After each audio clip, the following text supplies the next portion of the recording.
Doctora, buenas noches. En esta oportunidad, mi persona, el alumno Ronald Raimundo Vilches, abordará los asuntos más importantes de cada clase dentro de lo que signifique la presentación de la tarea académica número uno. En ese sentido, trataré de empezar abordando el concepto de derecho constitucional, el mismo que tiene varios autores, varias posiciones, pero muchos de ellos concuerdan en que es el estudio de aquel conjunto de normas que buscan ordenar un Estado, que estructuran las leyes para un Estado, así también las funciones de los organismos estatales o públicos, las relaciones entre ellos. Otros autores también mencionan que tiene que ver con la creación, la modificación, el tiempo de vigencia o hasta las formas en que este documento llamado Constitución Política o Carta Magna puede evolucionar, cambiar, derogar, modificar o crearse, ¿no? Ya aquí en este asunto hablamos inclusive de reformas constitucionales, entre otros. Entonces, este curso nos permite abordar estrictamente cómo se desarrolla y cómo se manifiesta ante la población este documento tan importante como es la Constitución Política. Dicho eso, me gustaría mencionar que el objeto de este curso o el objeto del derecho constitucional tiene que ver con estudiar al Estado, al documento, su soberanía, su regularización, las relaciones que presente un Estado por medio de este documento. Es así que seguimos estudiando a la sociedad y al poder. Hablamos mucho sobre el poder constituyente, entre otros aspectos. El derecho constitucional podemos mencionar que se divide en cuatro aspectos fundamentales: el derecho constitucional general, uno procesal constitucional, derecho constitucional particular y derecho constitucional internacional. También hemos abordado la tipología, los tipos de constitución. Para esto es necesario mencionar que hay muchas autorías respecto a cómo podemos dividir o clasificar a las constituciones. Para esto nos valemos de muchas variables, muchos instrumentos. Unos los dividen por su estructura, por su origen, por su modificabilidad, por su eficacia, por su extinción. Sin embargo, todas estas metodologías apuntan al estudio correcto de este documento. También abordamos un poco en cuanto a la clasificación de las normas constitucionales, las mismas que están dentro de este documento. Entre ellas estamos mencionando las declarativas, las teleológicas, las operativas, las pragmáticas, las enumerativas, las implícitas.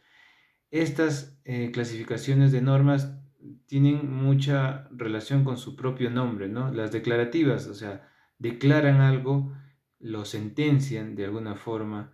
Las operativas, que tienen que ver tal vez con el desarrollo o la práctica de funciones, entre otros. Las enumerativas, que tal vez tengan que ser necesarias citarlas en un orden tal vez jerárquico o enumerativo, y las implícitas, que están dentro de lo que signifique una norma escrita en el documento. También hemos abordado las fuentes de la Constitución de manera general.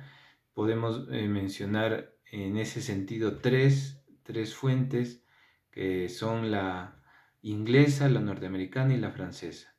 Tal vez la más antigua pueda ser la inglesa, y seguida a ellas las constituciones muy cercanas de Norteamérica y de Francia. También hablamos un poco sobre los principios constitucionales. En ese sentido, Carrasco García clasificó de una manera interesante aquellos principios que tienen que ser de tipo unidad, que busque la unidad, que busque una concordancia práctica, que busque una eficacia integradora, una correlación funcional, que tenga que ver con la sistematización de las funciones dentro de un aparato estatal enorme, ¿no? Y todos sus organismos, de la eficacia o efectividad de sus normas o de los escritos, de la inmediatez y de su interpretación. Hablamos luego sobre aquellos antecedentes, cómo se gesta este documento a lo largo de los años y en muchas regiones del mundo.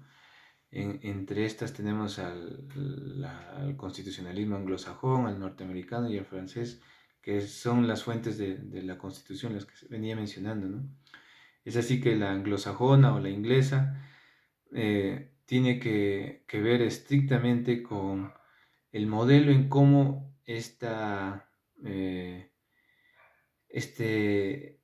monarquía y sus 13 colonias o las colonias que ellos disponían tuvieron que adherirse a un documento para poder ordenarse o poder estar bajo un documento que permita o regule la convivencia o la sano desarrollo de esta nación. El norteamericano, que muchos lo toman como precedente para nosotros, y la francesa, que aportó un lado humano asociado a la Revolución Francesa, de conocimiento universal, y que conjuntamente estas tres fueron bastante de apoyo para todas las constituciones que conocemos alrededor del mundo. Hablamos también, abordamos cada una de estas constituciones, la española, la francesa y la anglosajona, cómo estas contribuyeron especialmente al constitucionalismo peruano, por mencionar la Constitución Española de 1812 o la de Cádiz, siendo nuestro país, parte de este reino como colonia. Nos permitió a nosotros gestar desde ya mucho antes de nuestra independencia una idea de organización de la nación, de las normas, de procurar buscar un Estado de Derecho o de incentivar un pensamiento económico que tendría que necesariamente estar escrito dentro de un documento. Gracias a esta Constitución de Cádiz o por medio de los españoles, pues tuvimos mejor la noción, o sea, inclusive algunos políticos no sé si estoy bien en esto, pero peruanos participaron de esta Convención de Cádiz, ¿no? Lo mismo que se trasladó, entiendo yo, a cada una de las colonias de España, para así ellas poder en sus países tener ya más clara la noción. Hemos abordado también, hemos abordado aspectos generales de la Constitución, como por mencionar cómo se crea, de qué otras formas se le llama la Constitución, ley de leyes, Carta Magna, ley fundamental, ley suprema, las funciones que ésta debe desarrollar, siendo reguladora, distributiva, y más o menos la estructura de un modelo de constitución que casi muchas de los países adoptan, ¿no? Un preámbulo, una primera parte dogmática, una orgánica y una parte final. Hemos luego hablado estrictamente de la Constitución del 93, una constitución bastante interesante, discutida y que permite a muchos de nosotros entender mejor este asunto coyuntural de la Asamblea Constituyente o cambio de la Constitución. Bueno, en clase hemos comentado bastante en cuanto a cómo se gesta esta Constitución, al margen de que ésta tenía precedentes de las otras constituciones peruanas, pero por qué fue singular en el sentido de la elección, de los votos, del referéndum, de todo lo que significó singularmente el proceso del cambio de constitución. Por mencionar un poco sobre él, todo empieza con la designación del presidente Alberto Fujimori como presidente de la nación. Para entonces veníamos desarrollando la constitución de 1979. Veníamos económicamente de una situación muy difícil, lo que significaba que el pueblo estaba pidiendo cambios, estaba necesitando encontrar una nueva solución a la problemática financiera o económica de ese entonces, lo que le permitió al presidente en un primer momento, lo que muchos denominan desarrollar un golpe de Estado, ¿no? Afectando no solo al Congreso, al Ministerio Público, la ley a- a la justicia del país, entre otras cosas, para luego empezar a armar una asamblea, la conformación de un comité o un Congreso Constituyente Democrático que elabore la nueva constitución, que obviamente tendría que tener bastante alianza con el que actualmente fue el presidente, el señor Alberto Fujimori.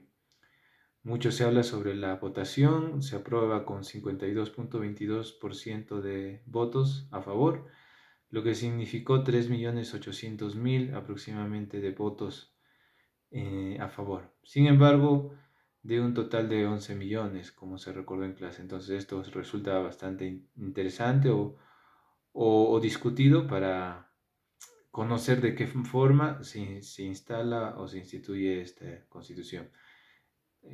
Gracias, es lo que puedo comentar de aquellos pasajes importantes de las clases hasta esta semana. Buenas noches.